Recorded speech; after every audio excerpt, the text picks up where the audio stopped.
We find ourselves at a defining moment in global history. Breakthroughs in technology and innovation are reshaping the international landscape, presenting both challenges and opportunities to the United States. Artificial intelligence is leading the way toward this technological revolution, bringing up questions about the role of technological leadership in the strategic competition between the United States and China. Chief among these transformations is also the significant shift the use of artificial intelligence will spur. These shifts will impact innovation, economic growth, military planning, the future of the workforce, and manufacturing. In recognition of these changes, the United States is pursuing a bold agenda to sustain its technological edge. At the heart of this strategy is the U.S. AI Action Plan, which seeks to accelerate the adoption of artificial intelligence to enhance national competitiveness.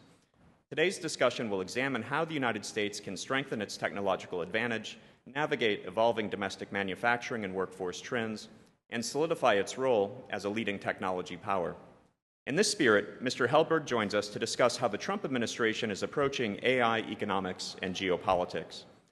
Jacob Helberg is an advisor for the White House Council of Economic Advisors, as well as the Undersecretary of State Designate for Economic Growth, Energy, and the Environment. He previously served as a senior advisor to the Chief Executive Officer of Palantir Technologies, as well as a commissioner on the U.S.-China Economic and Security Review Commission. We're also very fortunate today to have Paula Dobriansky moderating the event. Paula Dobriansky wears many hats. Most important to us, she's the vice chair of the Scowcroft Center's Advisory Council. She's also a senior fellow at Harvard and previously served as Undersecretary of State for Democracy and Global Affairs. Meetings like this are central to the Atlantic Council's mission of shaping the global future together. Today's event is co-hosted by three of our centers working together, the Scowcroft Center for Strategy and Security, the Geoeconomics Center, and the Atlantic Council's technology programs. Today's discussion is obviously public and on the record, and to all of you watching online, thank you as well for joining us. And without further ado, I'll turn to Ambassador Dobriansky. Ambassador. Thank you, Matt, and good morning, everyone, and welcome to you, Jacob. Let's start with the first, maybe most basic question. What is the Trump administration policy on AI? Well, first of all, thank you, Matt, for hosting this, and it's great to be here and see so many friends in the audience. The Trump administration policy on AI starts with a very simple premise, which is that AI is one of the most transformative technologies of this century and potentially on par with the creation of electricity and the first industrial revolution over 200 years ago. It is poised to lead to an economic step change in the global distribution of wealth, unseen in over 200 years. And so the basic strategy is to accelerate the development of artificial intelligence to make sure that America leads and dominates this new industry. The president in July gave a landmark speech, and he said that America is the birthplace of the artificial intelligence revolution, and it will win the AI race. And so that is, the administration developed a multi-pronged strategy in order to make sure that we put our foot on the gas pedal as much as possible. What will be, in your estimation, the impact of AI on the global balance of power? So it's such an important question, and I think to really appreciate the magnitude of how AI is poised to affect the global balance of power, it's actually relevant to look at history and how past technological revolutions impacted geopolitics in the past. And I think the closest analogy is the first industrial revolution. In the early 1800s, China and India's share of global GDP was cumulatively roughly 55% pre-industrial revolution. By the early 1900s, their share of global GDP collapsed to roughly 15%, averaging about 7.5% each. By contrast, Europe's share of global GDP skyrocketed from roughly 30% to 63% in 1913. And so if you think about the impact, the reason was entirely driven by the Industrial Revolution. Europe was the first to capitalize and modernize on the back of this new technology. And as a result, it completely dominated the global economy. It dominated the circulation of global trade flows. It had the strongest military. by the 1840s, 20,000 British troops defeated 100,000 Chinese troops in the first Opium War because of superior technology. And so I think we're going to probably see a similar step change where we're going to move from a world where for a long time a pervasive feature of the global economy was convergence, where emerging markets were catching up to quote-unquote industrialized economies. And we're probably going to see a new great divergence, similar to what we saw in the 1800s, where AI-led economies are probably going to start diverging from the rest of the world with GDP growth, annualized growth that are significantly higher than countries that are not exploiting this new technology. So is it fair to say the economics of AI will upend the global balance of power? Is that what we can expect? That's what I'm hearing you say. It's absolutely fair to say that. It's also fair to say that part of what we've seen accelerate since President Trump's inauguration is the acceleration of the global economy reorganizing around AI supply chains, around the top layer of the AI stack. And one of the things that's incredibly exciting is that the global economy is mostly reorganizing around America. That is evidenced by the fact that America is now going to benefit from over $1 trillion in investment per year, probably for the next decade in private investment. CapEx investments in AI infrastructure now exceeds consumer spending, which is notable because consumer spending has been about 2/3 of US GDP for most of the last 25 years. We've been primarily a consumption services-led economy, and we're seeing that changing for the first time in 50 years. We're seeing leading indicators where the US economy is starting to become more production-driven and with heavy investments in CapEx, with investments in R&D exceeding, going from the low between 1% and 2% in the early 2000s to now 3.6% this year, and it'll probably exceed between 4% and 5% by the end of next year. So it's incredibly exciting. We are going to need a lot of energy to power all this growth. The administration has a very bold plan to dramatically increase energy supply, and it's going to be full steam ahead. So that's, in a way, my next question.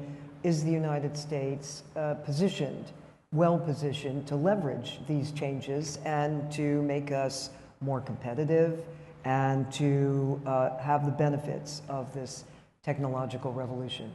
Absolutely. So let's break down a little bit what the administration is doing. The administration has pursued a very robust trade agenda. So let me just preface by saying that there are different philosophical approaches that different administrations have taken, towards this great challenge. And, there is one approach that has focused on trying to position the U.S. government to do a lot of things in-house with public investments in a whole variety of areas.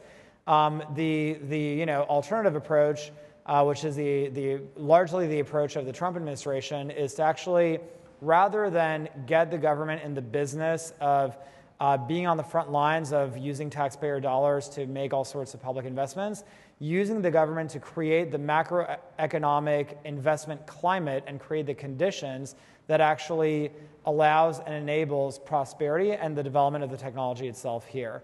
And so how has the administration created this macroeconomic environment? It's done that through trade renegotiations, where we have over $1 trillion of trade deficit every year with our top 12 trading partners. The administration has taken on this challenge by renegotiating our trade deals, and it has now renegotiated over 10 trade deals with over 10 different countries, most notably Japan, the EU, Indonesia, the UK. And so this is going to actually help create conditions where investments in CapEx investments and investments in manufacturing here will be able to actually economically compete on a more level playing field with our top trading partners. The second point is on tax incentives. The One Big Beautiful Bill has actually created tax incentives, full expensing for intensive CapEx incentives in the US. So if you're a company and you invest in heavy industrial capital investments, you can write that off in your taxes. The third point is deregulation. We see internationally that there has never been an economic miracle in an economy that is mostly overregulated. In fact, there's probably a direct inverse correlation between overregulation and economic growth. And so this administration understands that. It's used the One Big Beautiful Bill to reform NEPA. It has taken executive action to expedite permitting for the construction of AI data centers as well as infrastructure projects. The other point is energy. So the president has expanded leasing in Alaska and reopened ANWR. He has published an executive order to use the Defense Production Act in order to revitalize our nuclear energy production in the U.S. We need about 100 million tons of nuclear energy per year, and we only produce 80,000 of it here. So obviously, we need to do better than produce 1% of our total nuclear energy supply. And the president set a very ambitious goal of opening 10 new nuclear reactors. Nuclear energy is an incredibly promising technology that offers the prospect for abundant, low-cost energy, which is direly needed if we want to build AI factories and if we want to reboot manufacturing here. So these are just different prongs of the administration's approach, and it's exciting to see a net gain of 16 million jobs in this country. And so I think one of the interesting features of this debate is people only focus on the jobs that they believe will get displaced by AI, but there's a little bit of a failure of imagination where it's hard to imagine and forecast the jobs that don't exist yet. And so they assume that no jobs will actually get created. But that hypothesis actually runs contrary to not just historical data, but to current data because unemployment is already at 4%. So I actually think if you look at firms that are already including AI, you would think, if you accept that thesis is true, that firms using AI are laying people off. What we're seeing is that firms incorporating AI into their operations increase their revenue per employee by 40%, and that those firms actually expanded their hiring, not reduced it, because they have more resources, they want to increase their production, they want to gain market share and compete, and they don't want to compete against competitors that are going to do the same thing and actually outproduce them. And so if you multiply that in aggregate, that is at a firm level. Think about what that does to a country's GDP when you multiply that, when you multiply a 40% increase in revenue per employee by the thousands of companies across the economy. So I think what we're looking at is actually a step change in the growth band of the country from ranging primarily between 1% and 3% per year to potentially between 3% and 6%, which is why people talk about this being analogous to the shift from an agrarian society to an industrial society. When the world was dominated by agrarian societies, the economy grew between 0% and 1%. When the Industrial Revolution came about, growth moved up between 1% and 3%, which is where it's been for roughly 150 years. We could actually be moving to a world where the economy grows between 3% and 4%. And Secretary Lutnick recently mentioned that he wouldn't be surprised if we're at 3.3% this year, we could hit 4% next year. And that has significant repercussions on not just the global distribution of wealth, but as well as obviously the global balance of power. And so I think the answer isn't just to be, it's being afraid. Looking at AI with trepidation is actually a red herring. If we don't embrace AI, we will be at a significant economic disadvantage because AI will happen no matter what. If we want to create jobs, we need our companies to compete. We need our economy to be competitive. And to do that, we actually need to lead in AI and lean into it rather than run away from it. I think this point about unemployment is really a key one because, regrettably, in some quarters, that myth seems to be circulating and circulating. But you really provided, I think, a very clear and cogent answer to that. Let's go to China, if we can. And let me ask you, who's better positioned, the United States or China in AI?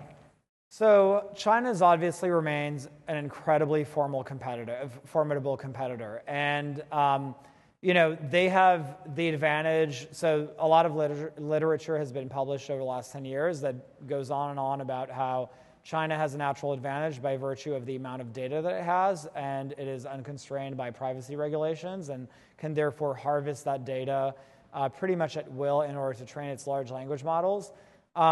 Fundamentally, their big disadvantage is the fact that they have a government that can't help but crack down on everyone that's successful, frankly, including its tech companies.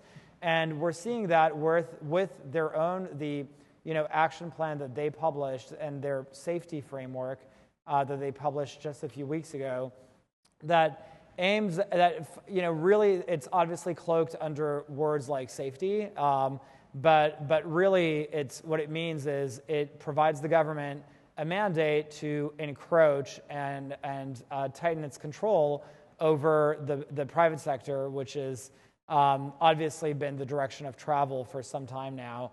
And so, the reality is, some people in the business community will say that China is so formidable that we just need to accommodate them, and and because they're destined to overtake us. There's the other school of thought that says that China is actually so far behind because they're a developing country, because their GDP per capita is actually so much farther behind that we don't even need to worry about them.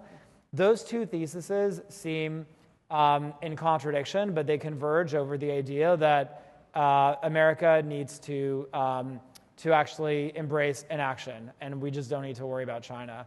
I think the reality is that it's going to be a close contest, that we have actually agency over determining and driving the outcome of that contest, and that's why this administration has had an America strategy to make sure that we encourage that America is the best destination for capital and for talent.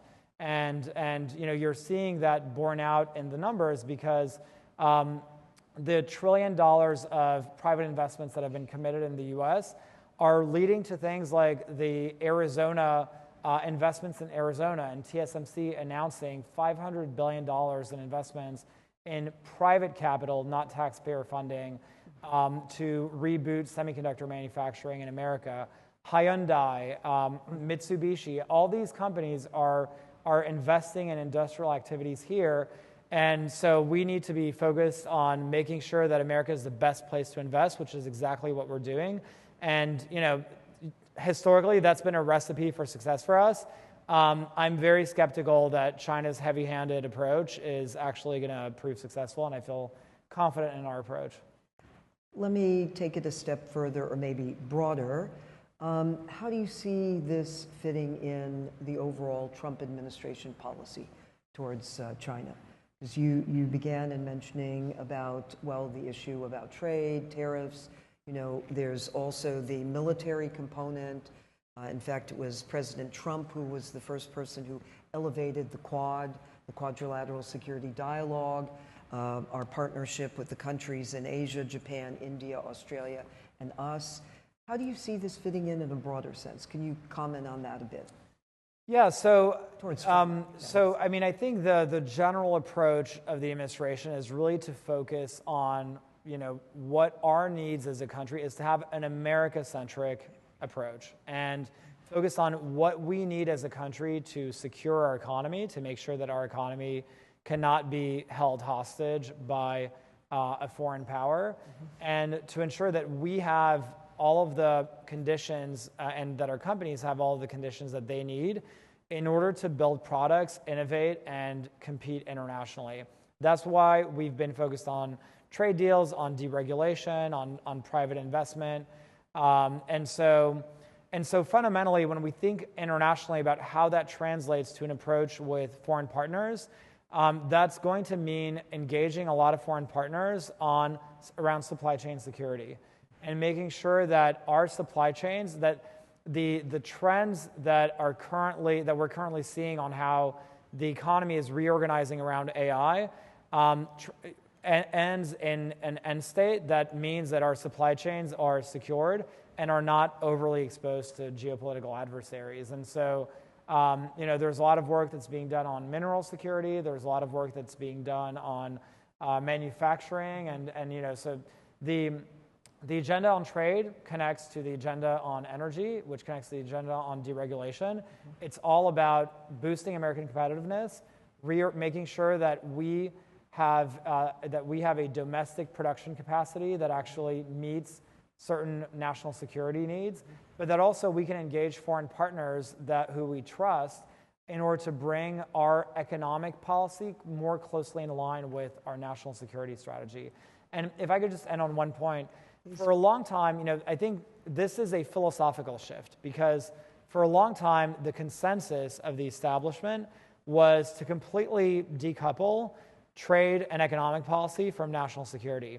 The saying back in the day, which has now been mostly debunked, was potato chips, computer chips, it doesn't matter.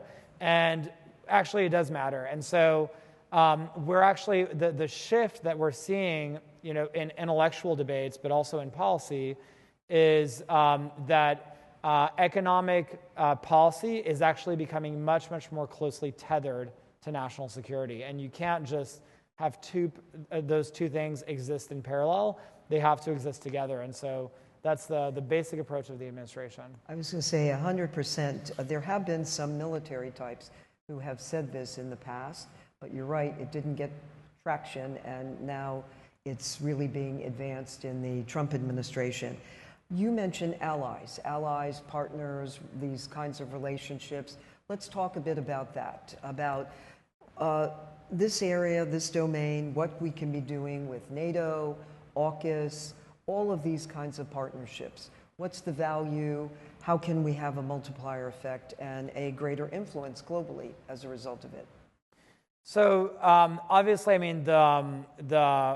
the approach of the administration towards a lot of these multilateral forums is something that is still taking shape. With NATO, the primary focus up until this point was increasing military spending up to 5%, which President Trump has very successfully achieved, and ending the war in Ukraine, which is obviously a very hard negotiation and which is very much still being ironed out.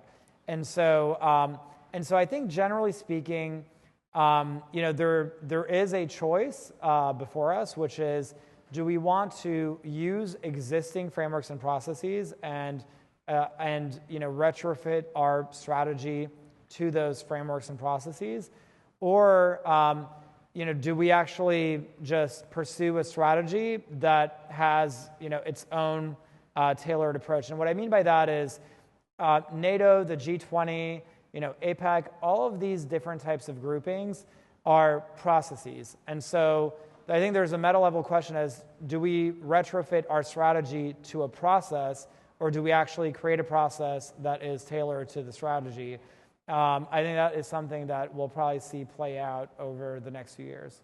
But not looking at fitting into the current frameworks, but looking at how one can actually use, in this sense, I'm not speaking of institutions, but relationships that we have to really further this agenda. It seems to me that there's really that great opportunity. Yeah, absolutely. Obviously, the main benefit of using the existing frameworks is that they already exist, that we have great relationships with a lot of them. The main drawback is that when we talk about the AI supply chain, these groups are not monolithic. They're very different countries, and so they actually have very different attributes. If you look at the G20, South Korea and Japan have a totally different place in the global supply chain than France does, if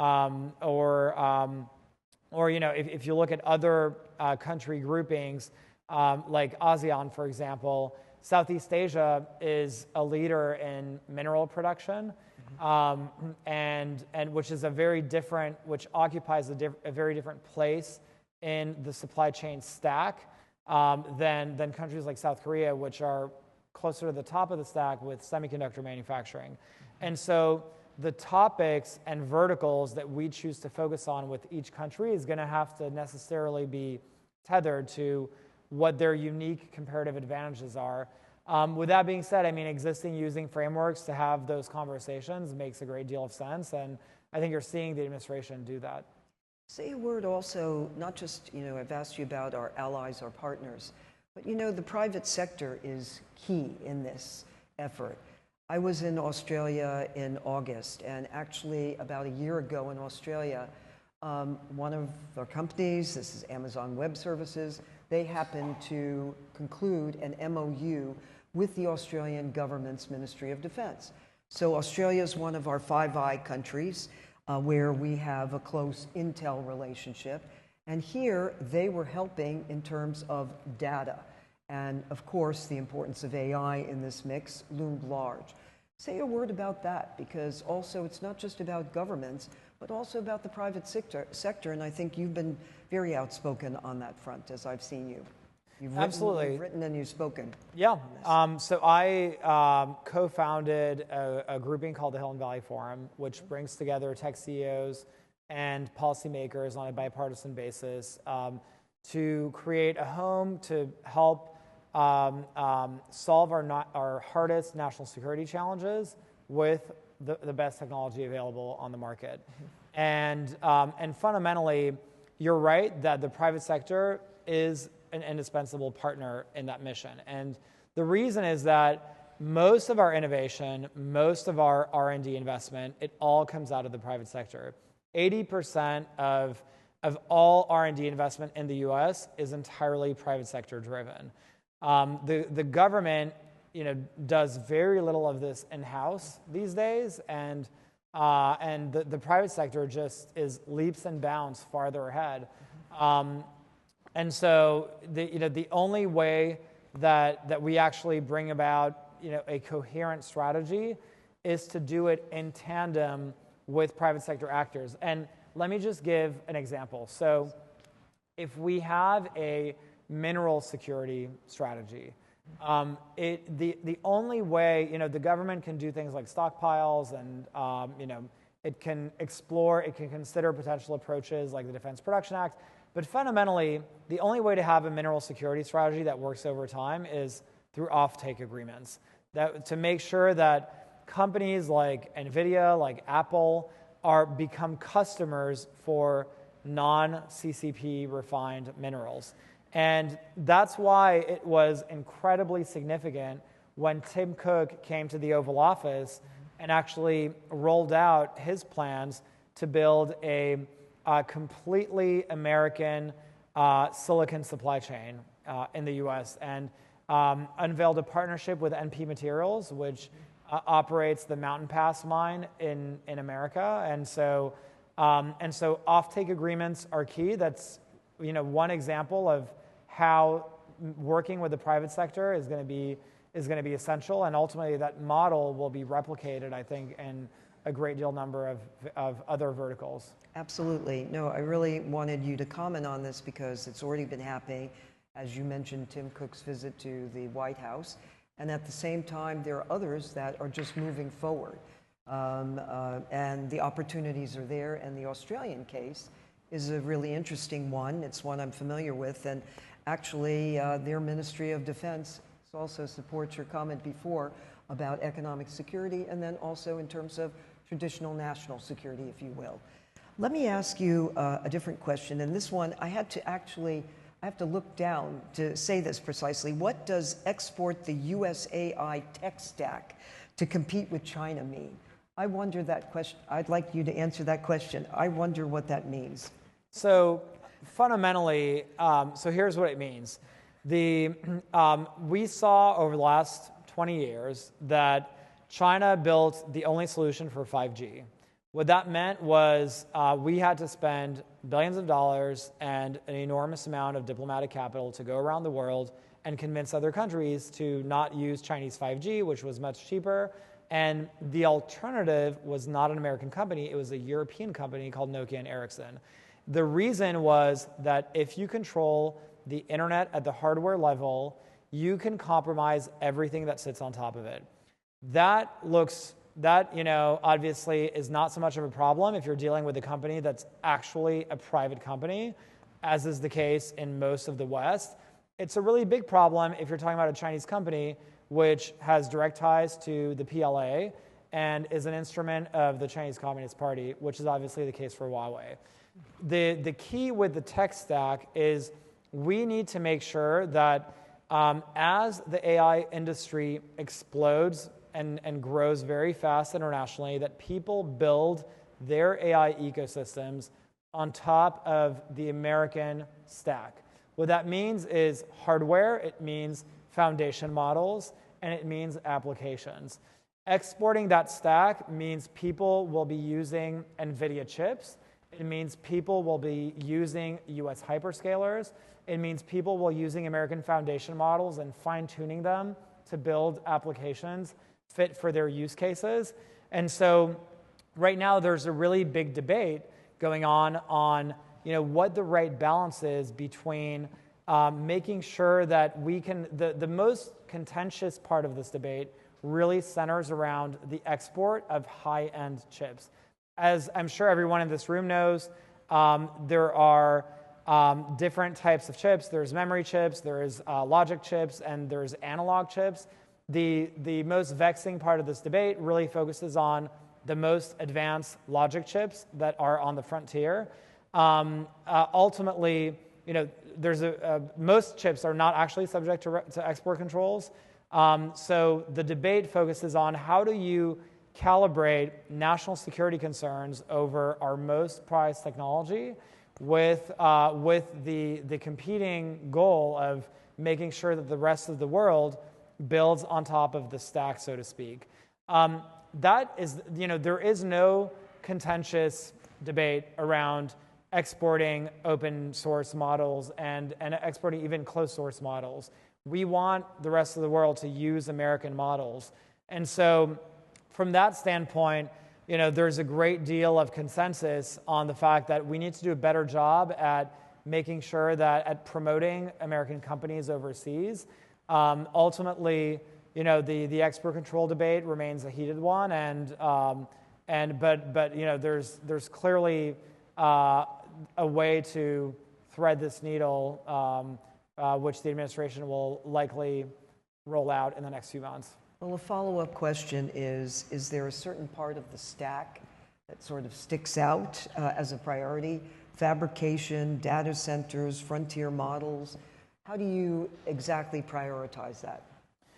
So as we saw during COVID, we need to have a minimum viable production capacity here in a way that our economic security is guaranteed in all events. And that means making sure that our domestic production capacity for semiconductors ramps up significantly, which is why semiconductor manufacturing has been a major focus over the last few months.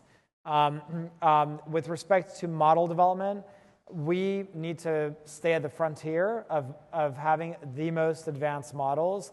That means being able to upgrade our energy, our power grids, in order to have the kind of energy that we need to have large computing clusters in order to allow our AI labs to actually train the world's largest models. The interesting issue that we're seeing is AI labs are energy constrained right now. So the bottleneck is not capital. There's a lot of capital that AI labs are deploying.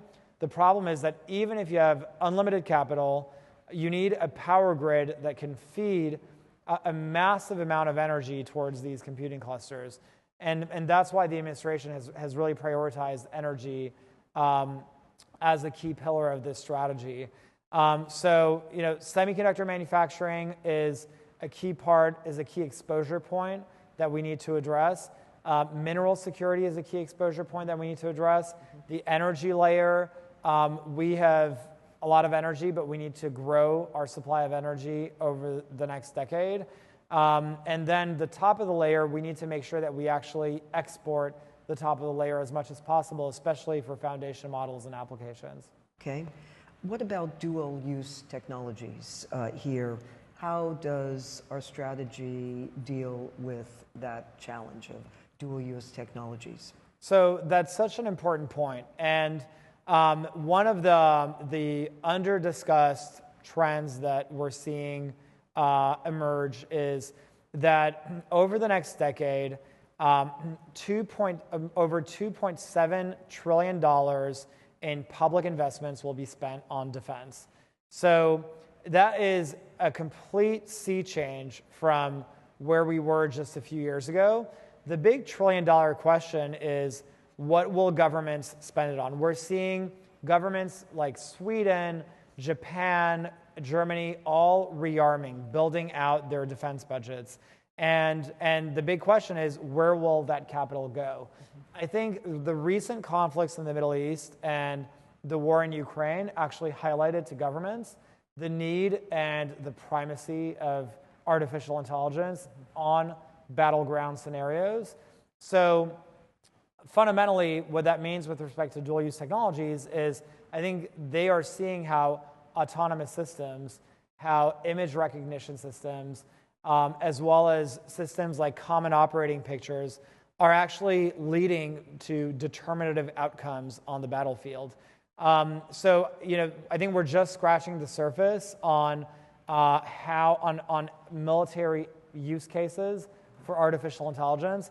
One of the reasons why you're seeing the debate on export control play out so contentiously is because people, I think, intuitively understand that these technologies are fundamentally dual use. And that's why there's a big debate. And if I could just end on one point, the big metaphorical question in the export control debate that sort of touches upon this dual use issue that you highlighted is what analogy we are, as a country, are going to adopt for AI. Are we going to say that it's like the atomic bomb, which some people have suggested, or are we going to say that it is a platform technology more similar to 5G? And the consequences and implications that you land on in each analogy differs significantly. If you say that it's the atomic bomb, your incentive is to actually keep it in a very tightly locked lab like Alamos and make sure that no one has access to it. Hence, which is one point of view in the export control debate. If you believe it's a network technology, you actually want to have a lot of users, and you believe that having more users on your platform will actually create network effects and will help you improve the quality of your technology. And so this is fundamentally the big tension that we're seeing with AI, is because it is both the atomic bomb and it's also a platform technology where you can have the most exquisite system, but if no one uses your product, it is a science project, it's not an industry.